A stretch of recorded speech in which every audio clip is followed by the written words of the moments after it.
Good morning students.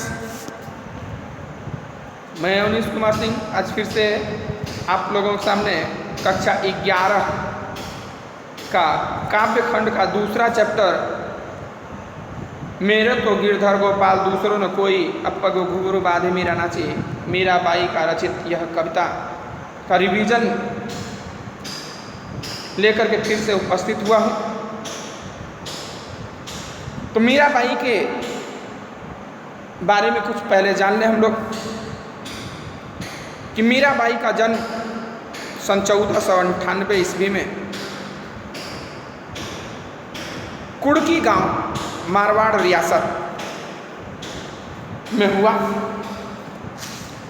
Krishna भक्ति शाखा के यानी भक्ति काल का जो कृष्ण भक्ति शाखा था उस शाखा के प्रमुख कवयित्री के रूप में जानी जाती हैं। इनका विवाह 12 वर्ष की अवस्था में ही चित्तौड़ के राजा राणा संगा के पुत्र कुंवर भोजराज के साथ हो गया। राजघराने में शादी हुई थी। शादी के 7-8 वर्ष बाद पति का देहांत हो गया। तो उस समय विधवा प्रथा चलता था या सती प्रथा चलता था। जो नहीं सती होती तो विधवा का जीवन तो सती से भी नरक का जीवन था। विधवा का जीवन सती के जीवन से भी नरक का जीवन। आपके साथ इतना भेदभाव किया जाएगा कि आपसे कोई बोलेगा नहीं, आपका कोई छुआ खाएगा नहीं, आपका अलग बर्तन रहेगा, आपका अलग बिस्तरा रहेगा, आपका अलग कपड़ा रहेगा, सफ़ेद सफ़ेद पहनना है, एक ही कोठरी में रहना है। वो एकदम नरकीय जीवन। पति का देहांत हो गया। तो पति के देहांत के बाद क्या बचपन से ही इनके मन में कृष्ण के प्रति उपासना था। कृष्ण इनके आराध्य थे। तो पति के मर जाने के बाद भी इन्होंने साज श्रृंगार अपना नहीं छोड़ा, क्योंकि वे अपने आराध्य श्री कृष्ण को अपना पति समझने लगे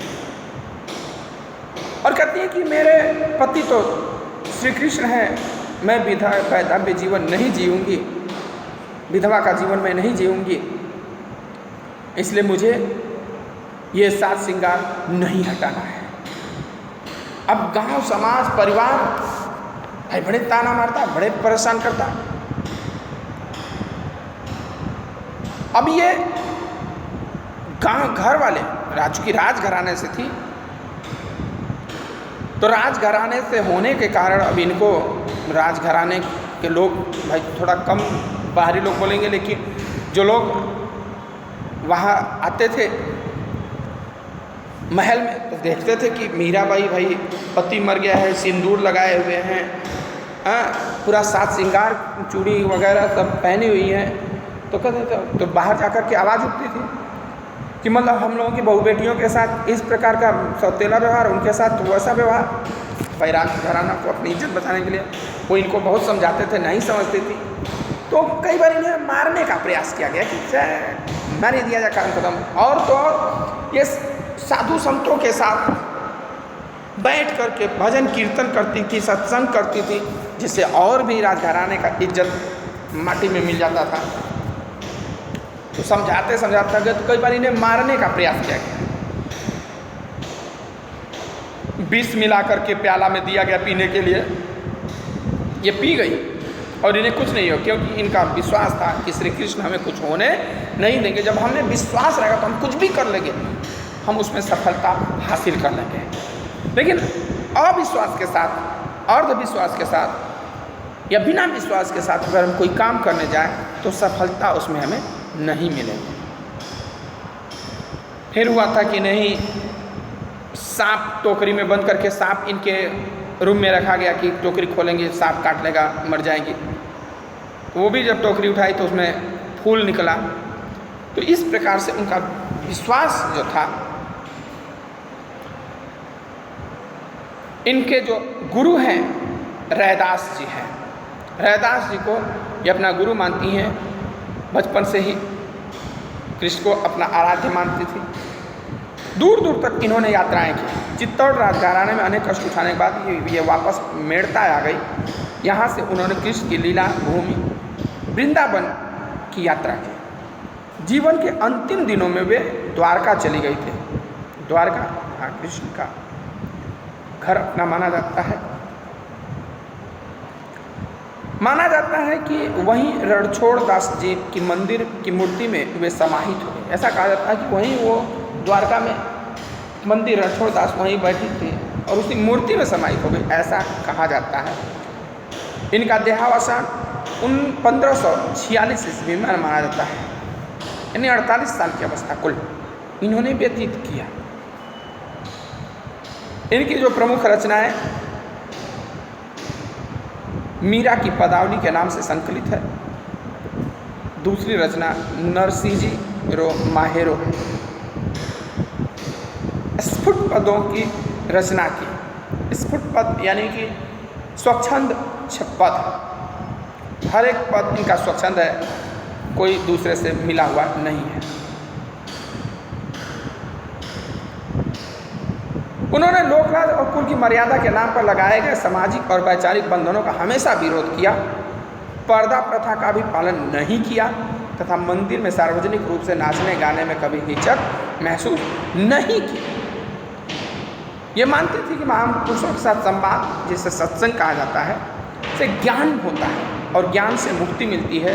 अपनी इन मान्यताओं को लेकर दृढ़ निश्चय थे। तो कृष्ण भक्ति में एक इस स्तर उतर जाते हैं। जैसे देखिए एक राधे माँ है, आप लोग देखे होंगे, टीवी पर बहुत आती हैं राधे माँ।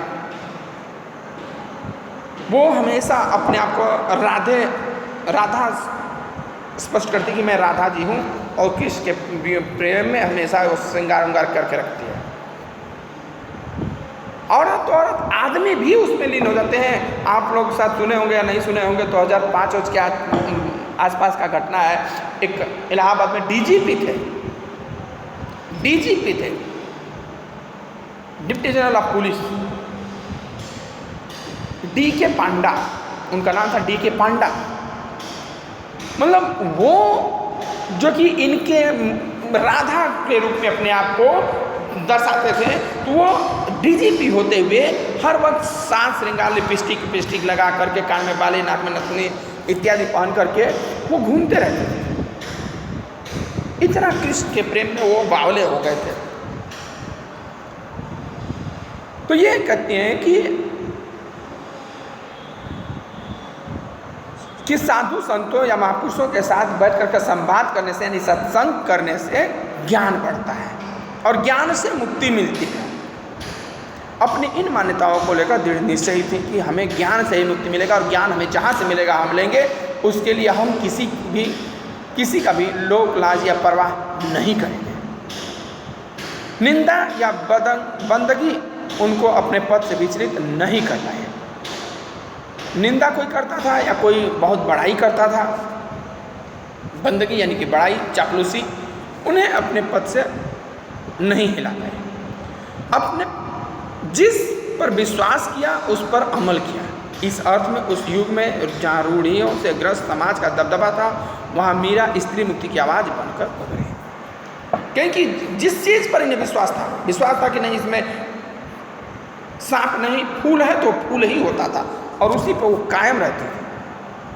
तो इन्होंने बड़ा विरोध किया। समाज के जो मान्यताएं थे, कुरीतियाँ थी, जो परंपराएं थे, उनका विरोध किया, जिससे कि उस समय के स्त्रियों का भी कुछ इनको सहयोग मिला और उनका भी जीवन जो है कि कुछ हद तक सफल रहा।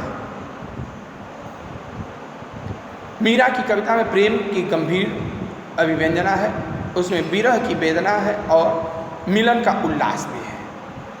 वियोग श्रृंगार इनकी कविता में मिलता है। मीरा की कविता का प्रधान गुण सादगी और सरलता है। कला का अभाव ही उसकी सबसे बड़ी कला है। देखिए, ये आपको जो लाइन मैं बता रहा हूँ, ये लाइन आपको जैसे प्रेम की गंभीरता, उसमें विरह वेदना और मिलन का उल्लास, कविता के प्रधान सादगी गुण, सरलता इत्यादि, ये सब आपको काव्य सौंदर्य जब लिखने के लिए आता है, शिल्प सौंदर्य, काव्य सौंदर्य, उसमें इन चीज़ों का उल्लेख होना चाहिए। ये चीज़ बस आप याद कर लेंगे तो उस चीज़ का उसमें उल्लेख हो जाएगा, तो आपका सब सही हो जाएगा। लोक संगीत और शास्त्रीय संगीत दोनों क्षेत्रों में उनके पद आज भी लोकप्रिय हैं। उनकी भाषा मूलतः राजस्थानी है तथा कहीं कहीं ब्रज भाषा का प्रभाव भी है। कृष्ण के प्रेम की दीवानी मीरा पर सूफियों के प्रभाव को भी देखा जाता है। मीरा की कविता में के मूल में दर्द है, दर्द। वे बार बार कहती हैं कि कोई मेरे दर्द को पहचानता नहीं, न शत्रु न मित्र। यानी उनकी क्या समस्या है, इस समस्या को कोई नहीं सुनने वाला था। न तो उनको जो अपना हितैषी था, मित्र था वही, न तो उनको बुरा करने वाला है वही। यहाँ पर 2 पद दिए गए हैं। पहले पद में मीरा ने श्री कृष्ण से अपनी अनन्यता व्यक्त की है तथा व्यर्थ के कार्यों में व्यस्त लोगों के प्रति दुख प्रकट किया है। और दूसरे पद में प्रेम रस में डूबी हुई मीरा सभी रीति रिवाजों और बंधनों से मुक्त होने और गिरिधर के स्नेह के कारण अमर होने की बात करती है। दोनों पद नरोत्तम दास स्वामी द्वारा संकलित संपादित मीरा मुक्तावली से लिए गए हैं।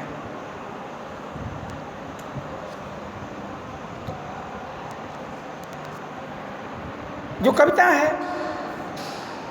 कि मेरो तो गिरधर गोपाल दूसरो न कोई, जाके सिर मोर मुकुट मेरो पति सोई, छाड़ी दई कुल की कहानी कहा करी है कोई। असंतन ढिग बैठ बैठ लोक लाज खोई, संतन ढिग बैठ बैठ लोक लाज खोई, असुअन जल सींच सींच प्रेम बोल बेली बोई, अब त बेल फैल गई आनंद फल होई, दूध की मथनिया बड़े प्रेम से बिलोई, कि दूध की मथनिया बड़े प्रेम से बिलोई, दधिमती घृत काढ़ी लियो डारी दई छोई, भगत देखी राजी हुई जगत देखी रोई, दासी मीरा लाल गिरधर तारो अब मोही, कि भगत देखी राजी हुई जगत देखी रोई, दासी मीरा लाल गिरधर तारो अब मोही। ये तो पहला पद था। दूसरा पद कि पग घुंघरू बाधी मीरा नाची नाची नाची, कि पग घुंघरू बाधे मीरा नाची, मैं तो मेरे नारायण सो आप ही हो गई साची, कि पग घुंघरू बाधे मीरा नाची, लोग कहे मीरा भाई बावरी, लोग कहे मीरा भाई बावरी, न्यात कहे कुलनासी, कि पग घुंघरू बांधे मीरा नाची नाची नाची, विष का प्याला राणा भेजा पीबत मीरा हासे, कि पग घुंघरू बांधे मीरा नाचे, मीरा के प्रभु गिरधर नागर, मीरा के प्रभु गिरधर नागर, सहज मिले अविनाशी, कि पग घुंघरू बांधे मीरा नाचे, कि पग घुंघरू बांधे मीरा नाची दी नाची दी नाची। तो ये कविता था। अब इसका अर्थ हम लोग जानेंगे कि मेरो तो गिरधर गोपाल दूसरो न कोई, जाके सिर मोर मुकुट मेरो पति सोई, छाड़ दई कुल की कहानी कहाँ करी है कोई, छाड़ कुल की कहानी कहाँ करी है कोई, असंतन ढिग बैठ बैठे लोक लाज खोई। मेरो तो गिरधर गोपाल, गिरिधर अर्थात गिरि को धारण करने वाले यानी श्री कृष्ण, बहुब्रीहि समास। गिरि को धारण करने वाले अर्थात श्री कृष्ण, गोपाल गाय पालने वाले अर्थात श्री कृष्ण, कि मेरे तो सब कुछ श्री कृष्ण ही हैं, दूसरा कोई नहीं है। श्री कृष्ण के समान दूसरा कोई नहीं है, मेरे सब कुछ श्री कृष्ण हैं, मेरे सब कुछ श्री कृष्ण हैं। जाके सिर मोर मुकुट मेरे पति सोई, दूसरा से मेरा कोई संबंध नहीं है। जिसके सिर पर मोर का मुकुट है वही मेरा पति है, यानी सिर पर मोर का मुकुट सुशोभित होता है श्री कृष्ण के, और कहते हैं कि श्री कृष्ण जिनके सिर पर मोर का मुकुट विराजमान है वही श्री कृष्ण है और वही मेरे पति हैं। छाड़ी दई कुल की कहानी कहा कर है कोई, जिनके लिए मैंने परिवार की मर्यादा को छोड़ दिया। कुल परिवार, कहानी, मर्यादा, कुल की कहानी यानी परिवार की मर्यादा। कुल मीन्स परिवार, कहानी मीन्स मर्यादा। कुल की कहानी, कुल कहानी परिवार की मर्यादा के लिए मैंने श्री कृष्ण के लिए परिवार की मर्यादा को भी छोड़ दिया, परिवार के मान सम्मान को भी हमने ध्यान नहीं दिया। अब मेरा कोई क्या कर सकता है? कहा करिए कोई, जिसको जो कुछ कहना है कहते रहे, जिसको जो कुछ करना है करते रहे, मेरा कोई बिगाड़ नहीं सकता, मुझे उससे कोई फर्क नहीं पड़ने वाला है, मेरा कोई क्या कर सकता है। संतन ढीग बैठी बैठी लोक लाज खोई। ढीग मीन्स पास, ढीग मीन्स पास होता है, संत मीन्स सज्जन, साधु संत, महात्मा। मैं संतों के पास बैठकर ज्ञान प्राप्त करती हूँ और इस प्रकार लोक लाज को भी खो देती हूँ। जब मैं संतों के पास बैठकर के ज्ञान प्राप्त करती हूँ तो लोग कहते हैं कि ये तो बड़े निर्लज्ज हो गई है, सब कुछ लोक लाज को बर्बाद कर रही है। तो मुझे लोक की चिंता नहीं है, लोगों की चिंता नहीं है, समाज की चिंता नहीं, परवाह नहीं है।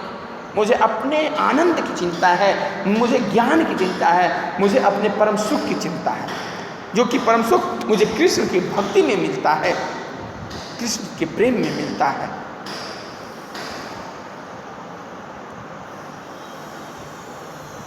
असुवन जल सींची सींची प्रेम बेल बोए। अब देखिए, और मैंने अपने आंसुओं के जल से सींच सींच कर प्रेम रूपी बेल लता को बोया है। सींची सींची में पुनरुक्ति प्रकाश अलंकार है।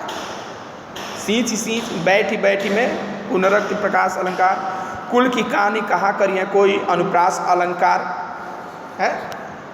देखिए, मोर मुकुट, मोर के पंख रूपी मुकुट रूपक अलंकार है तथा अनुप्रास अलंकार भी है। प्रेम बेल बोई, प्रेम रूपी बेल, यहाँ भी रूपक अलंकार है। लोकलाज अनुप्रास अलंकार।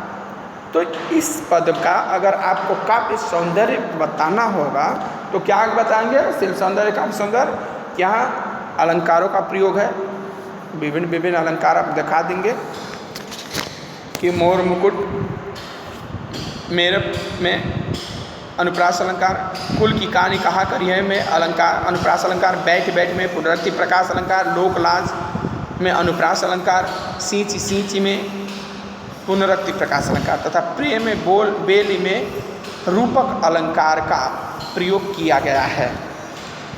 चलिए, आज की वीडियो में इतना ही, फिर मैं अगले वीडियो में इसका अगला भाग व्याख्या का लेकर के आऊँगा।